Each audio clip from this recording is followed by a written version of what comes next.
Michigan.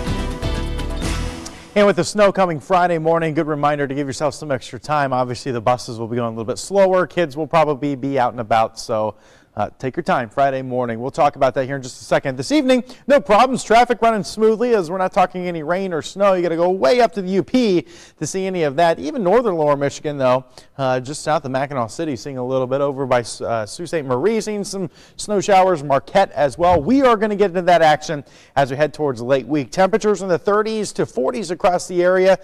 Find the community closest to you, and you're probably around 37, 40 degrees, something like that. With a west wind, gives you wind chill values in the upper 20s and lower 30s across northern Indiana, southwest Michigan. A wide view, there's the first big chunk of cold air. This thing was helped. One of the reasons we're seeing it was dislodged by the remnants of a hurricane about a week ago.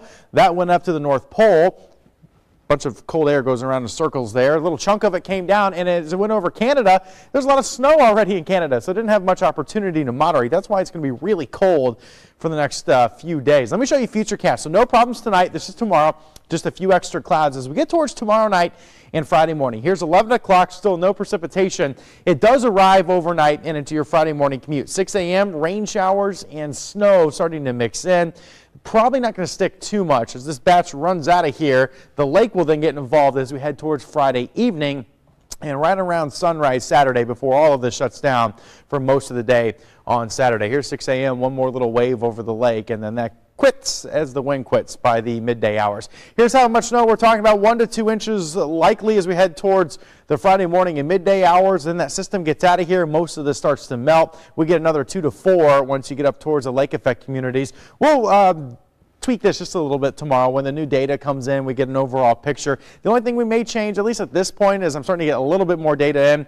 This 2 to 4, I may bring it down to Elkhart County. We'll see. I'll let this ride for a day or so. And one thing I want to note, right by the lake here, probably much less snow. The lake is very warm, still in the 50s, so that moderates your air. You'll probably get rain, and then once you get inland about 5 miles, it's much colder. It'll transition to snow. Here's what I want you to take away with this. Number one, it'll be slushy. We're not talking a bunch of beautiful white snow all over the place. This is that season's first slushy, kind of gross snow, mainly on the grass and cars because the temperature of the soil is still in the 40s. A lot of this is going to melt as it hits the ground, but elevated surfaces like your cars, your decks, your rooftops will certainly get some of this to stick. And slick roads possible, especially the neighborhoods, sidewalks. Main Street should be, I would think, in pretty good condition, and I know the crews will be out and about. Temperatures near 40 for your day tomorrow. Next several days, well below average. Snow showers on Friday. Continuing into Friday night, the game Saturday looks fine. Saturday, I want to note as well, especially during the day, it's going to be very windy, so it won't even feel like it's 32. It's going to be a nasty day on Saturday. If you're heading to the game, the winds will die down by kickoff, especially the second half of the game, but the temperatures are going to be in the 20s. It's going to be really, really cold. So welcome all the Florida State fans to some snow, wind chills, cold, you name it. They're going to call in and cancel, I'm pretty sure. Are they? They're not coming. Okay. I don't know what to think about that. Thanks, Matt. Thanks for that transition. It's a home field advantage, though. It is. We know what to do with it, yeah. Yeah, it's going to be cold for Florida State, so we can hear from Brian Kelly. We're not talking about Florida State, but we're going to talk about the quarterbacks when we come back and college basketball.